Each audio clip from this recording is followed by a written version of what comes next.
All right, we're in Daniel chapter 8. This is Daniel's vision of the ram and the goat. In the 3rd year of the reign of King Belshazzar, a vision appeared to me, Daniel, after that which appeared to me at the first. And I saw in the vision, and when I saw, I was in Susa, the citadel, which is in the province of Elam. And I saw in the vision, and I was at the Ulai Canal. I raised my eyes and saw, and behold, a ram standing on the bank of the canal. It had 2 horns, and both horns were high, but one was higher than the other, and the higher one came up last. I saw the ram charging westward and northward and southward. No beast could stand before him, and there was no one who could rescue from his power. He did as he pleased and became great. And as I was considering, behold, a male goat came from the west, across the face of the whole earth, without touching the ground, and the goat had a conspicuous horn between his eyes. He came to the ram with the 2 horns, which I had seen standing on the bank of the canal, and he ran at him in his powerful wrath. I saw him come close to the ram, excuse me, and he was enraged against him and struck the ram and broke his 2 horns.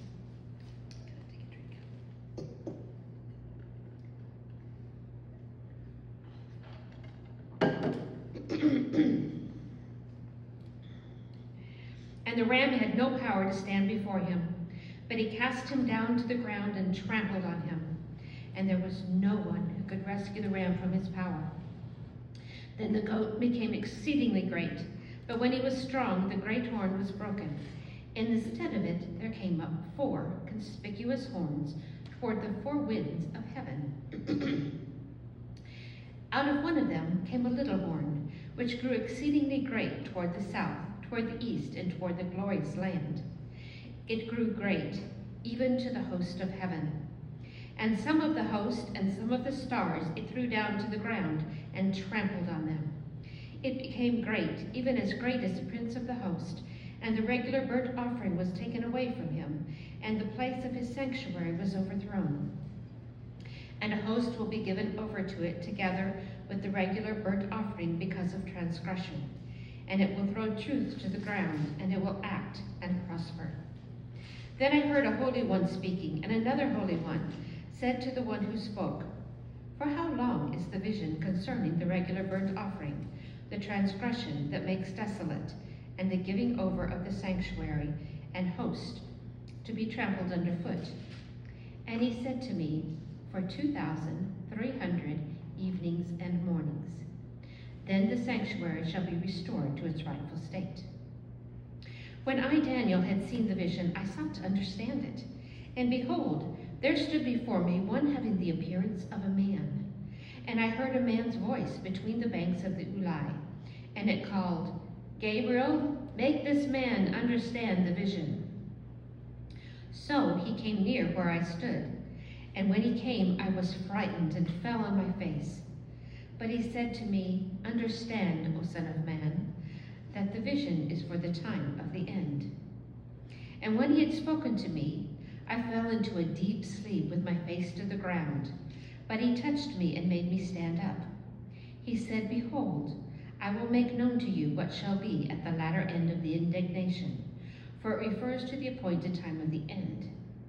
As for the ram that you saw with the 2 horns, these are the kings of Media and Persia, and the goat is the king of Greece, and the great horn between his eyes is the first king. As for the horn that was broken, in place of which 4 others arose, 4 kingdoms shall arise from his nation, but not with his power. And at the latter end of their kingdom, when the transgressors have reached their limit, a king of bold face, one who understands riddles, shall arise.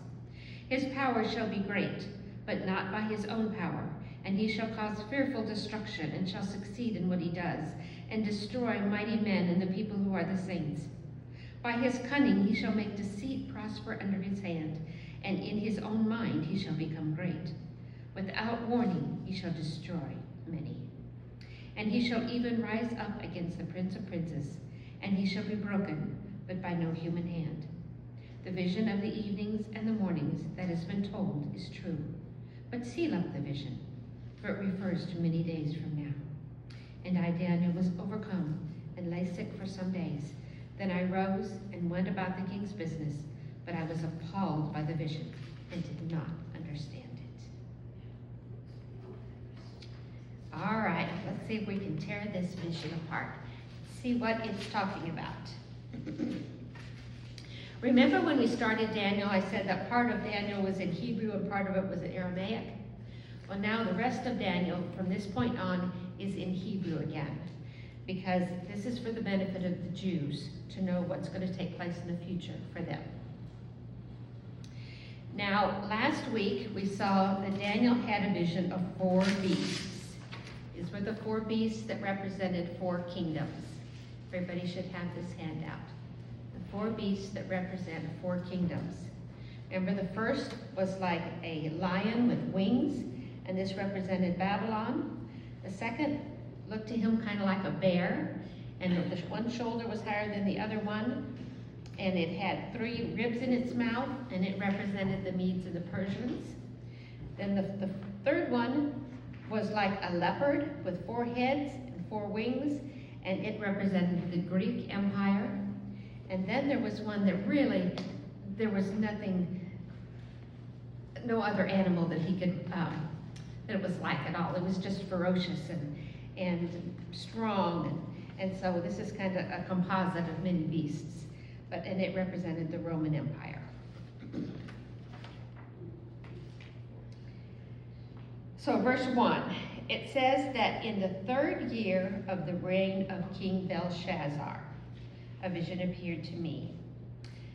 After that which appeared at the first. The one at the first was what we saw last week in Daniel 7. And so this is 2 years later. Remember the first one, last week it said it was in the 1st year of Belshazzar's reign, and this one says it's in the 3rd year of his reign. So this is 2 years later. So we know that this was 551 BC, if you happen to have your original timelines. Now we know from history that Babylon conquered Judah in 606 BC and took a large number of the Jewish people into captivity in Babylon. Daniel and his friends were in these numbers, and prophets had foretold that this captivity would last 70 years. So when Daniel had this vision, King Nebuchadnezzar's already dead. There have been several kings. Some of them didn't last very long. And then, and now it's King Belshazzar, and that we know that he knows that the 70 years are nearing an end. Okay, verse 2, he says, I saw in the vision, and when I saw, I was in Susa, the citadel, which is in the province of Elam. Now, he is in Babylon. Susa is in the land of the Medes and Persians. And so he's not physically there. He sees himself in a vision as being there. And remember, they have not yet conquered Babylon. The province of Elam borders Babylon, and the city was 230 miles east and south of Babylon, 125 miles north of the Persian Gulf. And when Medo-Persian Empire became established as a world power, Susa was actually made the capital of the kingdom. So this was actually a vision into enemy territory. And now it's interesting that just as you know your Bible and different passages in the Bible or different books, a century later, 100 years later, the Persian king Xerxes built a magnificent palace there. And this is where the events of the book of Esther take place. It's in the palace in Susa. And Nehemiah was King Artaxerxes' cupbearer in the palace in Susa. So that's what we're talking about. Now this vision is mainly about the kingdoms number 2 and number 3.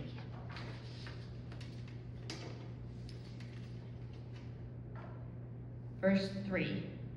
I raised my eyes and saw, and behold, a ram standing on the bank of the canal. It had 2 horns, and both horns were high, but one was higher than the other, and the higher one came up last. I saw the ram charging westward and northward and southward, and no beast could stand before him, and no one could rescue from his power. He did as he pleased and became great. So he sees standing by the canal or river a ram. It has 2 horns.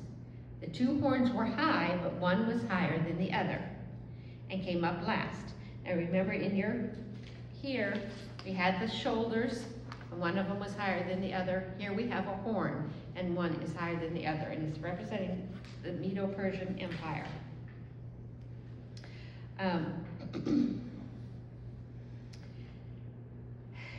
And remember, as we learned before, the Medes and the Persians were a coalition. They joined together, but eventually Persia became the stronger of the 2. And so that's what this is referring to. There's one shoulder's higher and one horn is higher.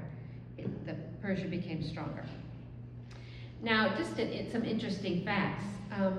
The horns of a ram can grow up to 30 pounds of solid bone. And a ram can charge up to 40 miles per hour. Daniel sees this ram conquering all the lands, westward and northward and southward. And no beast could withstand him. And no one could rescue from his power. And he did as he pleased and became great. Remember, Daniel had been told earlier that the Babylonian Empire would be conquered by the Medes and Persians. So he knows that's going to happen. This didn't actually take place until 536 BC.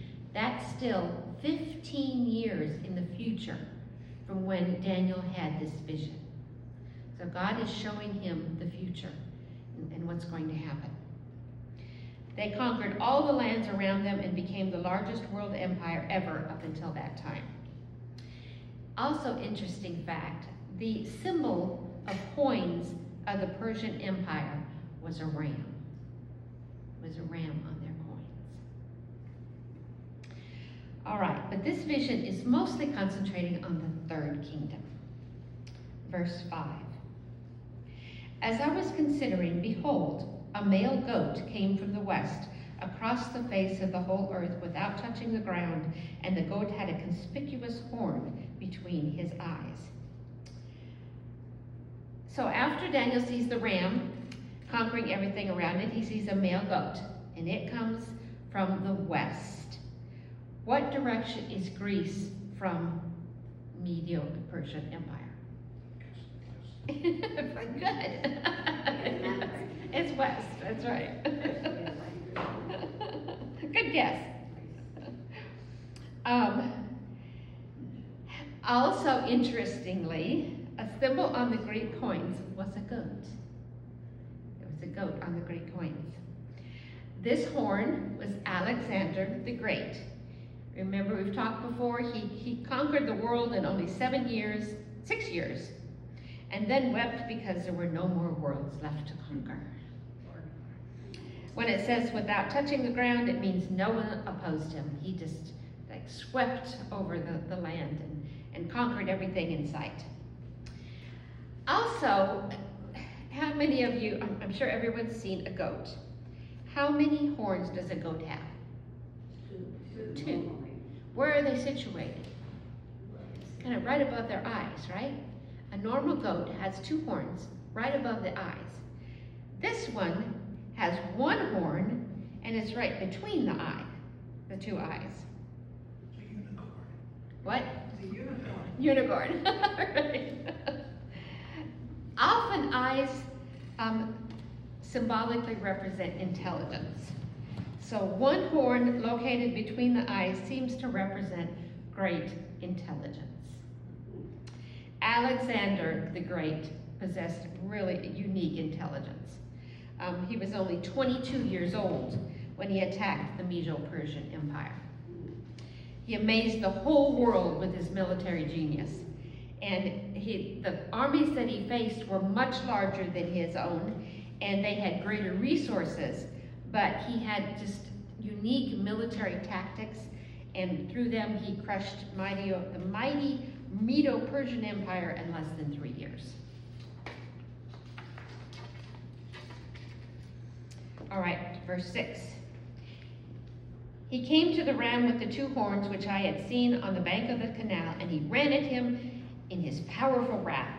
I saw him come close to the ram, and he was enraged against him, and struck the ram and broke his 2 horns, and the ram had no power to stand before him.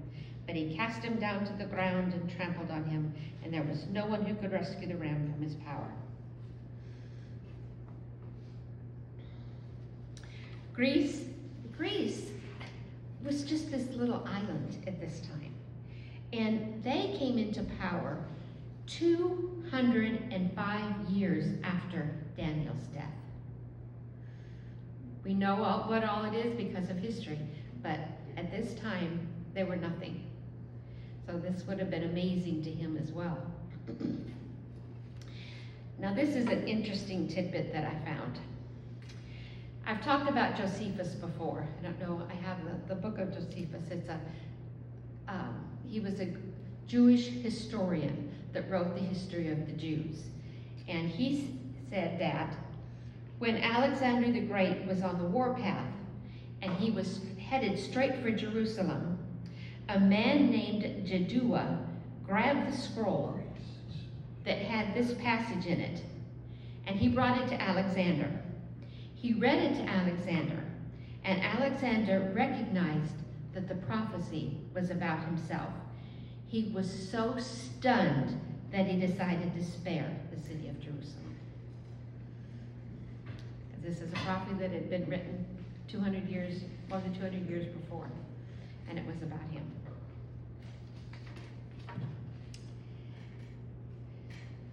All right, verse 8.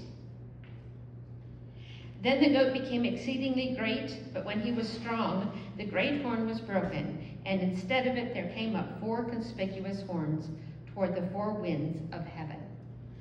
Wait, we mentioned before that Alexander the Great died at the age of around 33, and his kingdom was divided between his 4 generals. Let's pause it a second. Divided between his 4 generals. Cassander took Macedonia, Lysimachus took Thrace and much of Asia Minor, Seleucus, Syria, and Ptolemy, Egypt. All right, verse 9. Out of one of them came a little horn, which grew exceedingly great toward the south, toward the east, and toward the glorious land. It grew great even to the host of heaven. And some of the host, and some of the stars it threw down to the ground and trampled on them. It became great, even as great as the prince of the host, and the regular burnt offering was taken away from him, and the place of his sanctuary was overthrown. And a host will be given over to it, together with the regular burnt offering, because of the transgression. And it will throw truth to the ground, and it will act and prosper.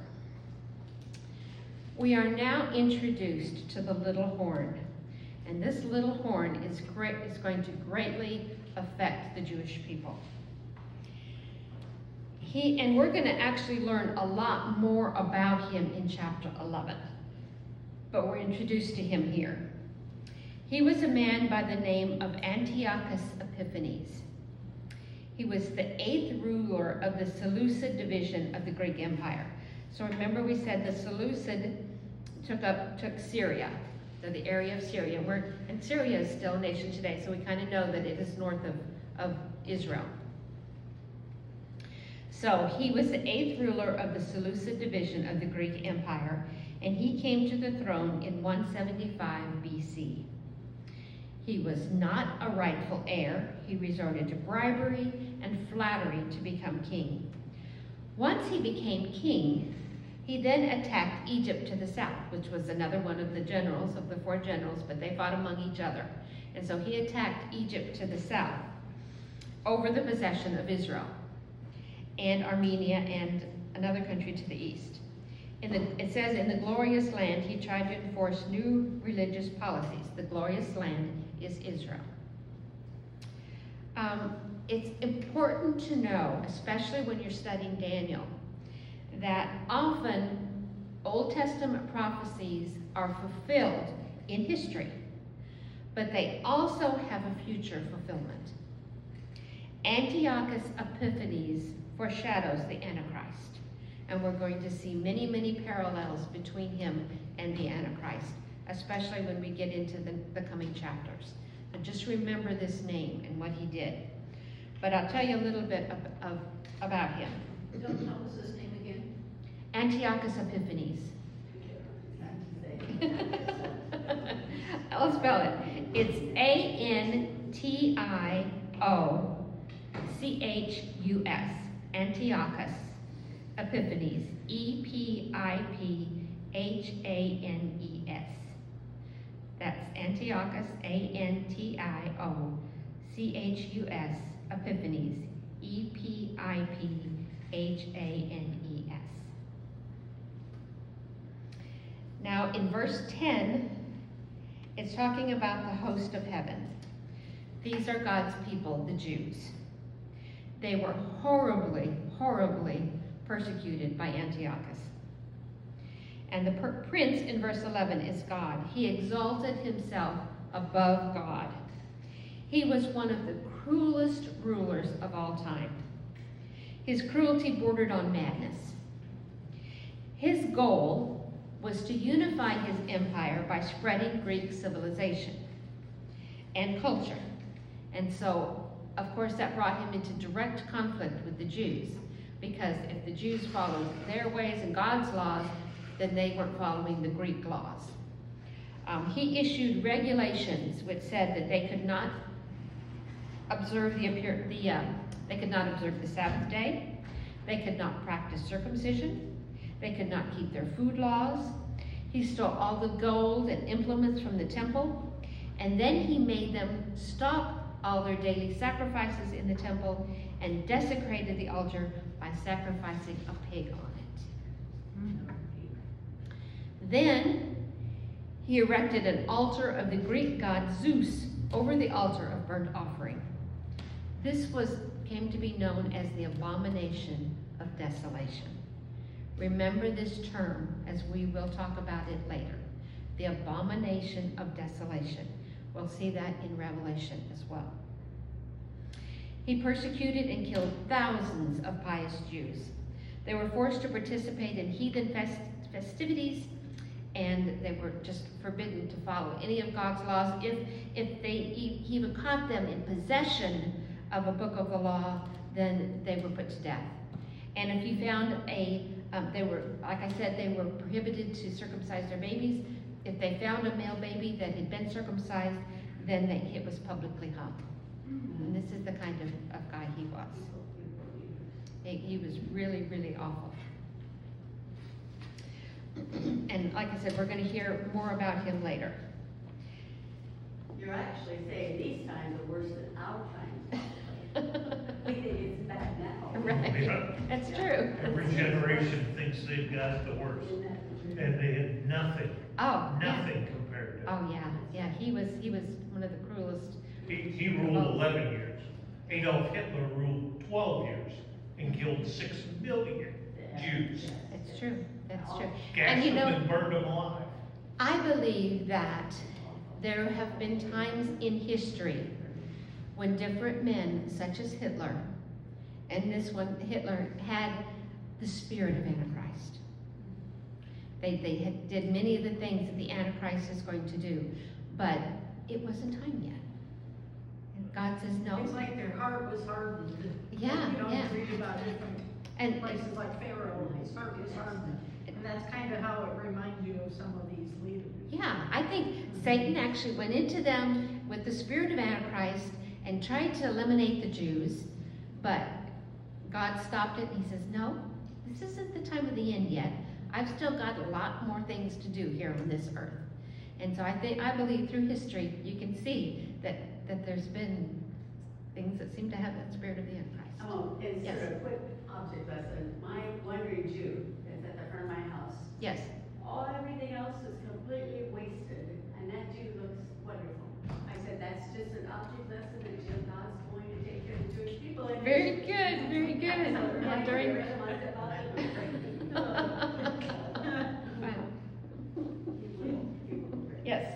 definitely will take care of them.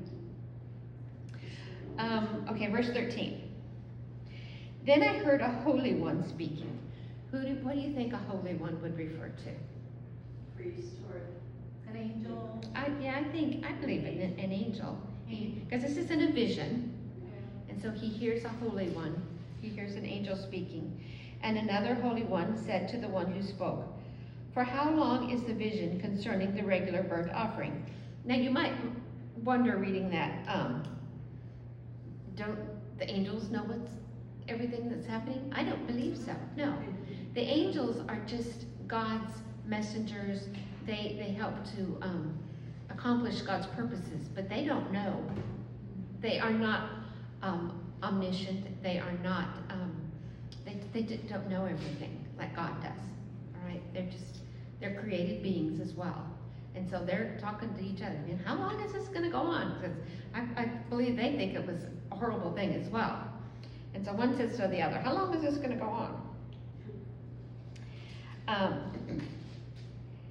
And then it says in 14, for 2,300 evenings and mornings, then the sanctuary shall be restored to its rightful state. So, Daniel was told that the persecution of the Jews would last 2,300 days. That's around 6 years. Antiochus persecuted the Jews and desecrated the temple from 171 to 165 BC. The Maccabees, who's heard of the Maccabees? The Maccabees, led by the 5 sons of the priest Mattathias, especially Judas. I'm sure you've heard of Judas of the Maccabees, or maybe not, but he's a historical figure that the Jews know very well. And this is why, you're going to learn why real quick. They waged a 3-year campaign against Antiochus. They actually defeated him in 165 BC.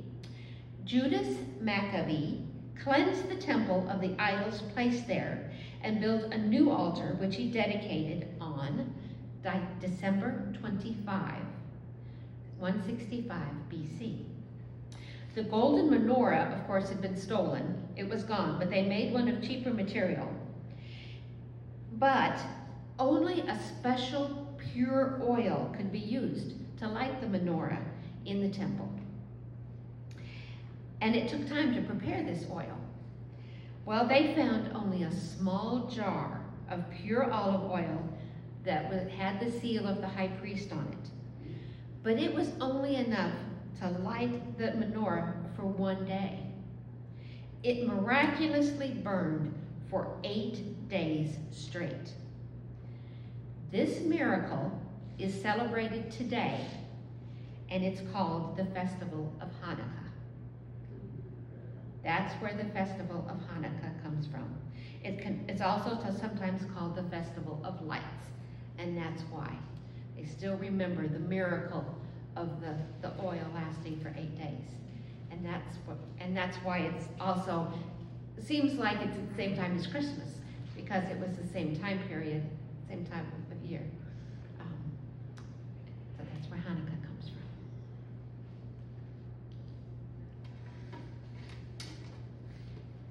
And it all relates to Antiochus Epiphanes, as you see. It was all against him. Was there a question on that? Okay. God seemed to have instructed angels to tell Daniel, Yes. tell this, tell me. Yes. Angels don't know everything. No. Jesus said not even the angels know when the Son of Man will return. That's right. They don't know the day nor the hour. That's right. That's I right. don't know why people today think they can figure it out. That's right. If even the angels don't know. Right. True. Very true. Okay, verse 15. When I, Daniel, had seen the vision, I sought to understand it. And behold, there stood before me one having the appearance of a man. And I heard a man's voice between the banks of the Ulai, and it called, Gabriel, make this man understand the vision. Where do you recognize Gabriel from? Let's turn to Luke chapter 1. Luke chapter 1.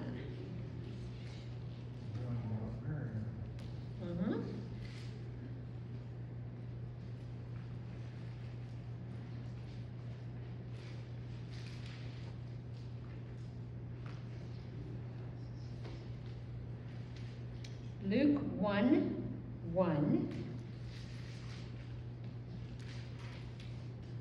says, no, Luke 1:11, I'm sorry, not 1, Luke 1:11. This is Zechariah. This is the vision that Zechariah had when he went into the temple. There appeared to him an angel of the Lord standing on the right side of the altar of incense. And there appeared to him, and Zechariah was troubled when he saw him, and fear fell upon him. But the angel said to him, "Do not be afraid, Zechariah, for your prayer has been heard, and your wife Elizabeth will bear you a son, and you shall call his name John." And now look at verse 19. And the angel answered him, "I am Gabriel. I stand in the presence of God, and I was sent to speak to you and to bring you this good news." So this is the same angel, Gabriel, that appears to Zechariah, that appeared to Daniel. Also look at verse 26 and 27. In the 6th month, the angel Gabriel was sent from God to a city of Galilee named Nazareth, to a virgin betrothed to a man whose name was Joseph, of the house of David, and the virgin's name was Mary. So this same angel came to Daniel, he came to Zechariah, and he appeared to Mary. The very same angel. We're going to see him again in Daniel 9 and 10. He's actually one of the archangels that stand before God up in heaven, before his throne. All appearances of Gabriel relate to the coming of the Messiah. And Gabriel is often identified as the archangel whose voice is heard at the second coming of Christ. And that is in 1 Thessalonians. I'll turn to that real quick. 1 Thessalonians 4. 1 Thessalonians chapter 4, 16 and 17 say, "For the Lord himself will descend from heaven with a cry of command, with the voice of an archangel, and with the sound of the trumpet of God." And many believe that this archangel is Gabriel, who will announce the coming of Christ. The other angel named in the Bible is Michael, and we will see him later in Daniel as well. He's thought of as the patron of and the intercessor for Israel. Those are actually the only two named angels in our canon of the Bible. And we're going to talk more about angels later too, and different kinds of angels. Right now we're introduced to an archangel named Gabriel. Verse 17.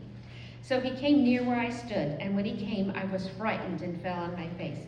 This is always the reaction when an angel appears to someone.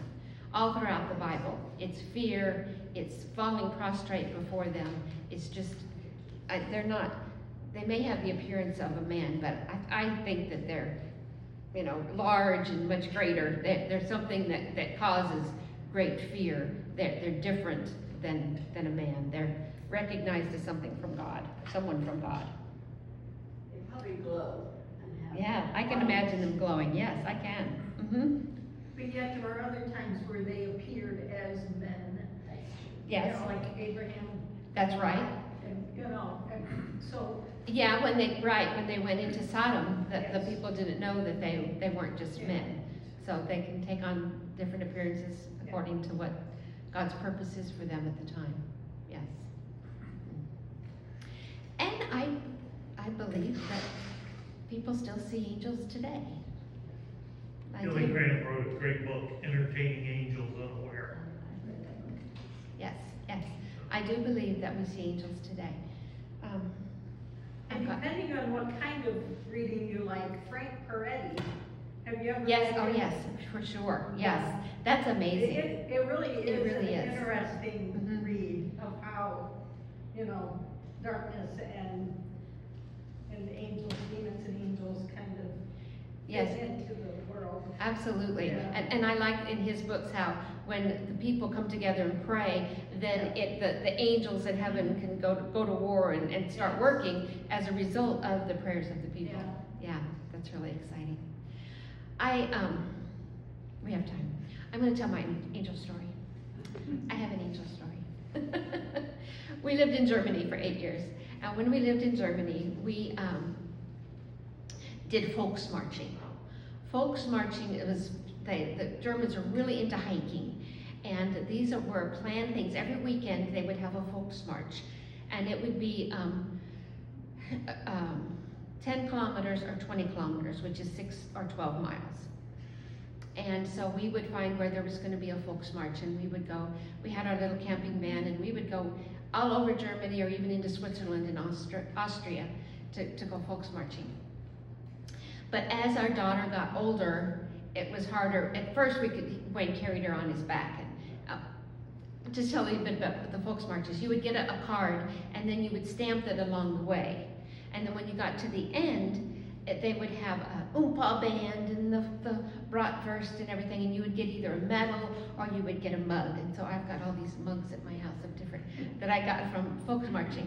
And if you carried your like a baby on your back, but you only went 10 kilometers, then you got the medal for 20. But anyway, as she got older and it was harder to take her, there was one that was near us that was through the woods, and you did it on your own.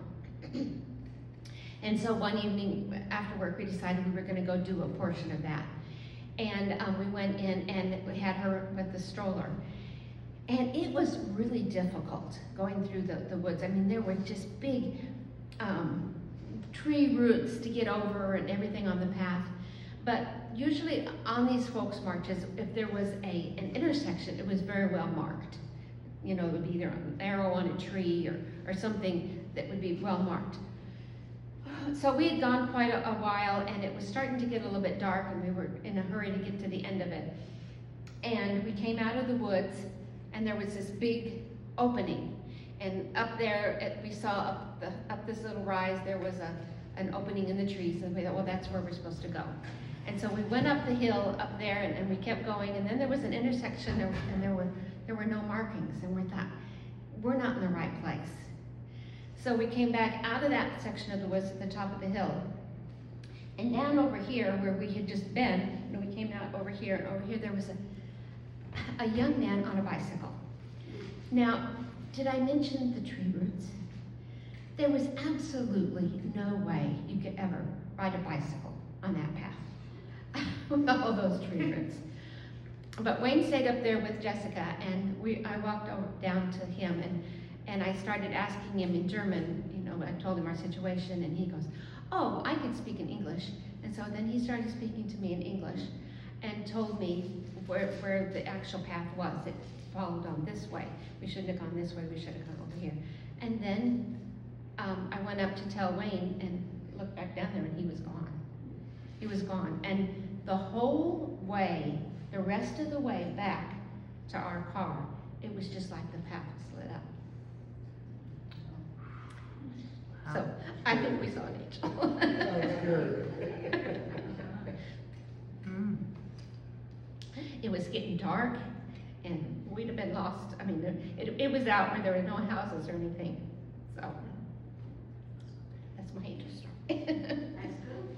Absolutely. All right. So verse 17. Oh. And when he had spoken to me, I fell into a deep sleep with my face to the ground.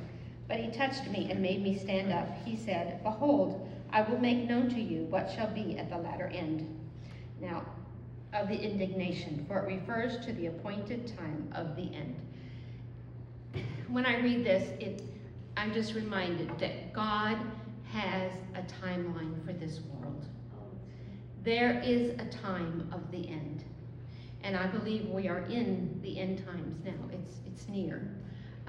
But God said this is about the time of the end. There will be a time. I don't know when it is, but I know we're one day closer than yesterday. You're right, absolutely. Also, it noticed that he said, I fell into a deep sleep with my face to the ground. He apparently passed out in fear. And the angel touched him and lifted him up and told him that it referred to the time of the end.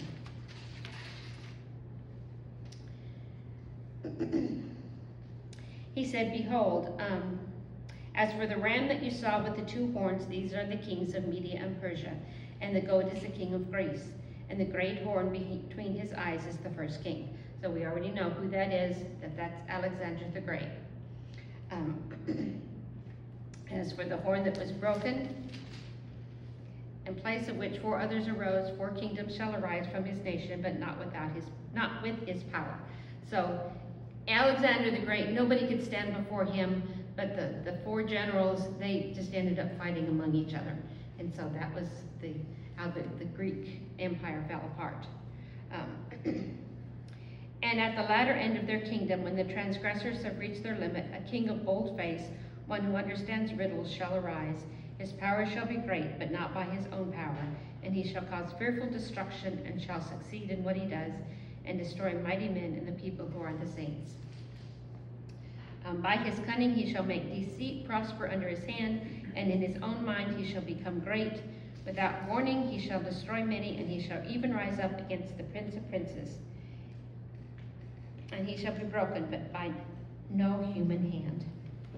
So this is describing the little horn Antiochus Epiphanes, but it's also foreshadowing the Antichrist, who will later persecute the Jews in many of the same ways, and we will discuss these in detail later.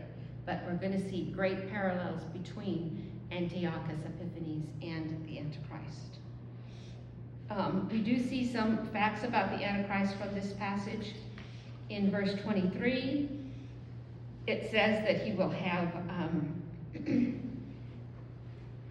he shall understand riddles. One version that I read said he'd have sinister schemes. That's what's Yeah, sinister schemes. People will think that he's just this wonderful person, but he's got all these sinister schemes, and he will end up deceiving many. In verse 24, it says that he will achieve power by subduing others. He will be controlled by another. Remember, we looked at that passage in Revelation, that the beast will be controlled by Satan. He will be controlled by Satan. In verse 25, it says he'll rule by deceit, and that he will magnify himself in his heart. He will think he's greater than God. We see that in Revelation as well. He'll be against the Prince of Princes, who is Jesus. But he shall be broken, but by no human hand. In other words, God's going to end his rule. It won't be any human hand that'll do it. And in verse 26, the vision of the evenings and the mornings that has been told is true. But seal up the vision, for it refers to many days from now. So Gabriel is confirming that this is a true prophecy of future events to come. And of course, we see that the things that he told about the Medes and the Persians, he told about the Greeks, which had not happened yet. And so, you'll see some that'll say, oh, Daniel had to have been written after the events. It couldn't have been written before. And for many, many years, they tried to say that the Bible really isn't true, that these things weren't written before they happened. And then there was this miraculous discovery of some Dead Sea Scrolls.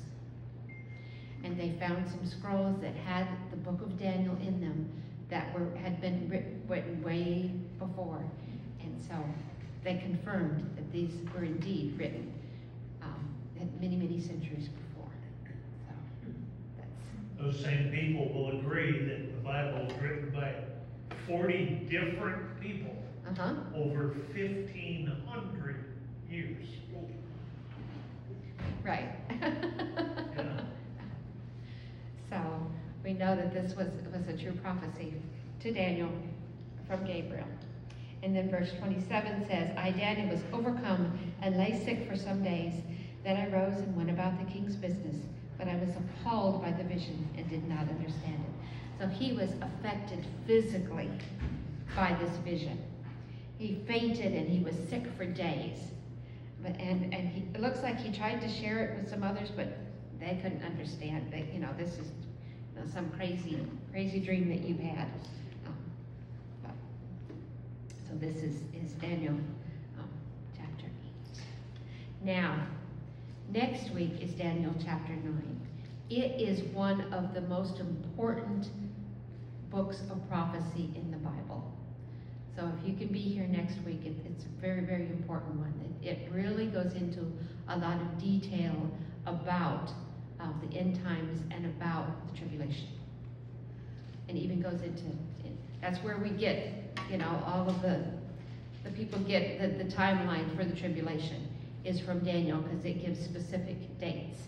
And it even tells us, Daniel chapter 9 will even tell us the exact time of Jesus' coming, first coming. And I will show you that. The exact, to the day, Daniel tells when Jesus is going to be declared as king the first time. All right? So, next week is Daniel chapter 9. It's a pretty exciting.